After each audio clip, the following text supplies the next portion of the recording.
So we're just about halfway through the team history videos here on the channel, and today we're looking at a team that has made quite the impact in the hockey world, and that, of course, the Soo Greyhounds. They were established, the current version of the Greyhounds, established in 1962 in the NOJHL, and then granted an expansion into Major Junior in 1972. But before that, you can trace back the Soo Greyhounds name back to 1919, and that's when coach George McNamara, he named the team the Greyhounds because he said a greyhound is faster than a wolf.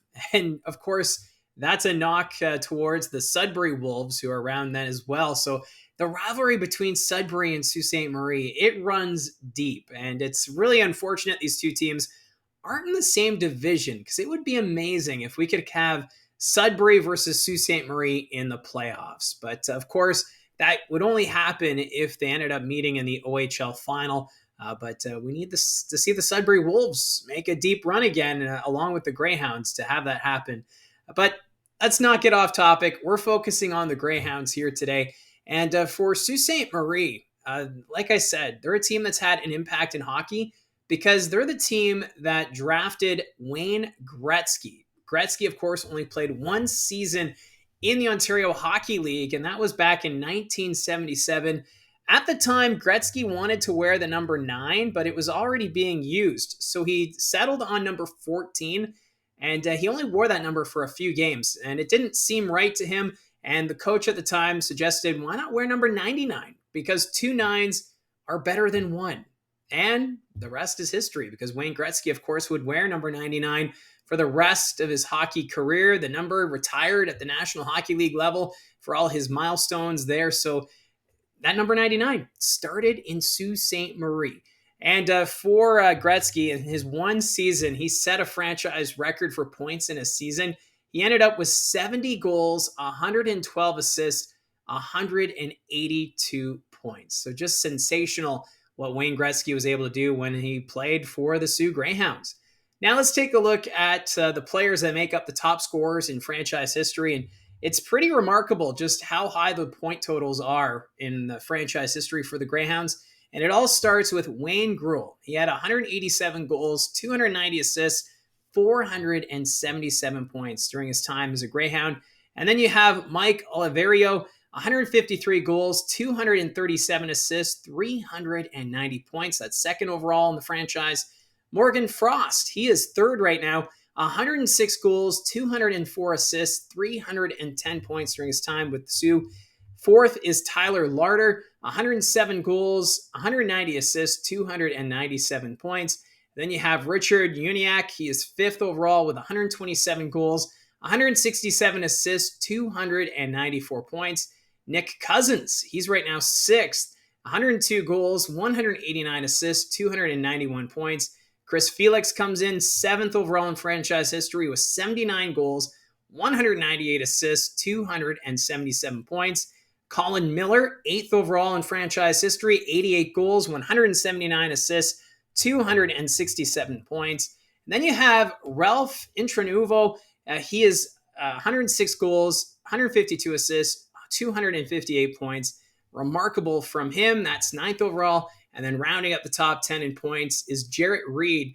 Ended up with 126 goals, 129 assists, 255 points. So some impressive numbers there from the players. But then you look at the goalies. It's also pretty impressive when you look at the wins list. Kyle Gajewski, 114 wins during his time with the Soo Greyhounds. Right behind him is Matt Villalta, 98 wins during his time. So close to 100 wins with the Greyhounds. Number 3, John Van Beesbrook. He had 82 wins when he was with the Sioux. Matt Murray, fourth in franchise history with 79 wins. And then you have Brandon Halverson. He had 72 wins during his time with the Greyhounds, which puts him fifth overall. Now, it's also remarkable when you look at the names that have had their numbers retired with the Soo Greyhounds. Starting off with the number 1 of John Van Beesbrook. Of course, we saw that third overall in wins in franchise history. Craig Hartsburg, his number 4 has been retired. Number 5 of Adam Foote, also in the rafters.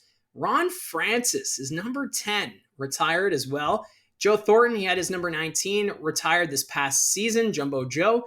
And number 99, of course, of Wayne Gretzky, his number up in the rafters at GFL Memorial Gardens. And it's just, you see those names, and those players have all had a significant impact in the National Hockey League, which is why I feel Sault Ste. Marie has to be one of those teams that has had probably the most significant impact when it comes to hockey at the professional ranks. And it all starts, of course, with Wayne Gretzky. Looking at their playoff history, actually, before I get to that, 110 Greyhounds have gone on to play in the National Hockey League at the time of recording. So over 100 players playing for the Soo Greyhounds have gone on to the National Hockey League, which is so remarkable.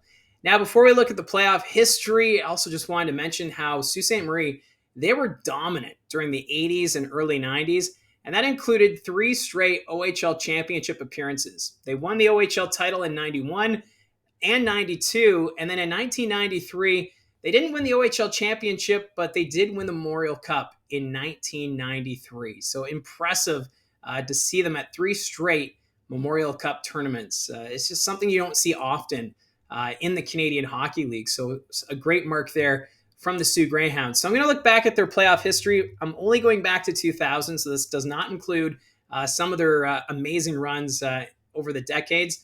But in 2000, they went all the way to the Western Conference Final. They ended up losing in 5 to the Plymouth Whalers.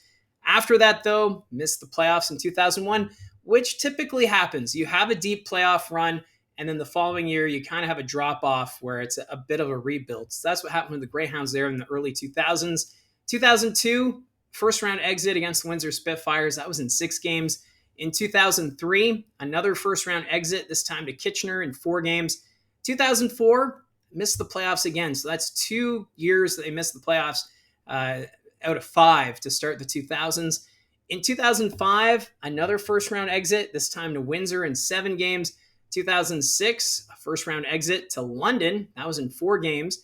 2007, though, they would make it to the second round of the playoffs where they were defeated by the London Knights in 6 games. And then 2008, led by Jake Muzzin, that team would go to the Western Conference Final and ended up running into a juggernaut. That was the Kitchener Rangers, and Sault Ste. Marie, they would lose in 5 games. But still, that was an impressive season from the Soo Greyhounds. It's just too bad, just the circumstances there in the Western Conference Final. After that, though, they missed the playoffs in 2009.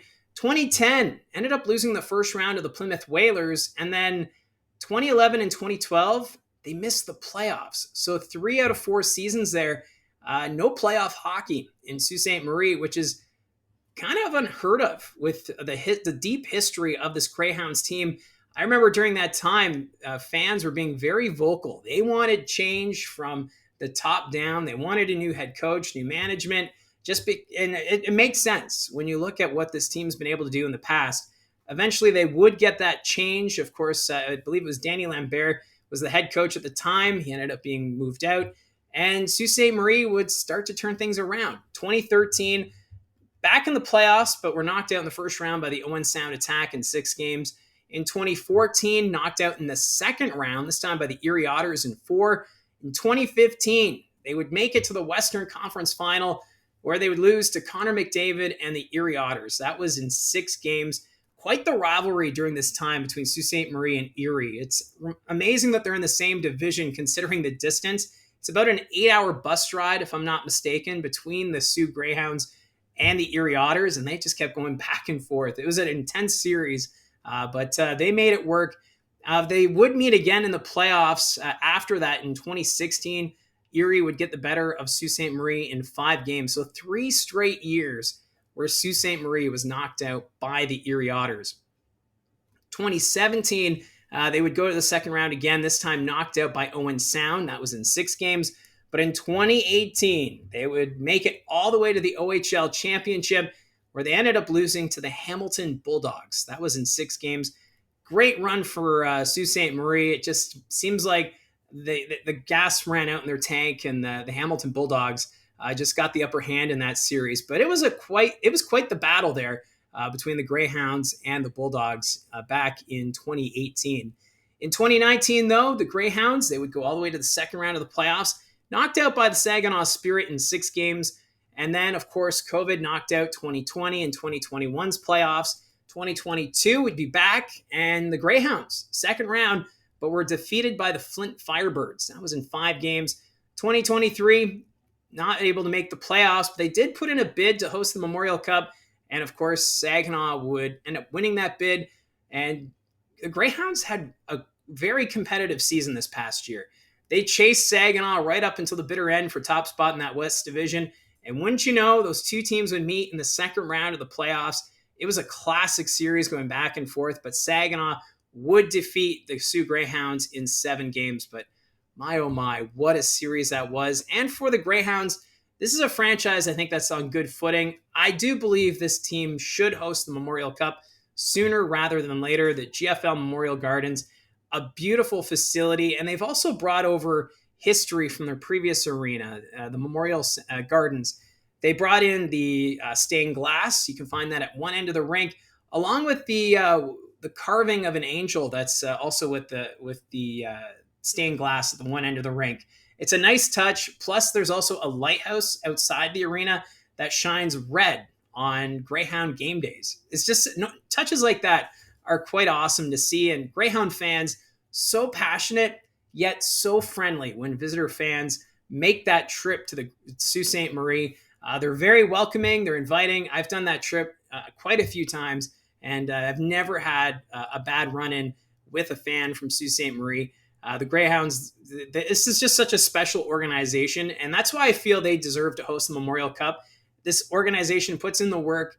What's really cool, too, is in the media room, there's these 2 older ladies that oversee everything that goes on in the media room, and they always make homemade soup. It's a touch you don't get at any other arena in the OHL. It's one of the best media rooms for the media and the scouts that make the trip there, and it just warms your heart and prepares you for a good old hockey game in Sault Ste. Marie. And of course, I touched on it, this Greyhounds, their history runs deep. They've won 3 OHL championships during their time, 1985, 1991, and 1992. And then they won the Memorial Cup in 1993. That was the year that they hosted the Memorial Cup, and the last time they've been able to host. They put in bids to host in 2021, but because of COVID, that didn't go through. And then, of course, lost to Saginaw in 2024. So that's the history of the Soo Greyhounds and how I see it from the booth. Let me know in the comments section down below your thoughts and maybe your memories of the Soo Greyhounds during their time in the Ontario Hockey League. Love to see the interactions. If you haven't seen any of their team history videos, I do have a playlist here on the channel which shows you all the teams that I've been able to do so far, and we'll continue to go through the team histories over the coming days. So again, thank you very much for all your support. Don't forget to hit like and subscribe. Talk to you again soon.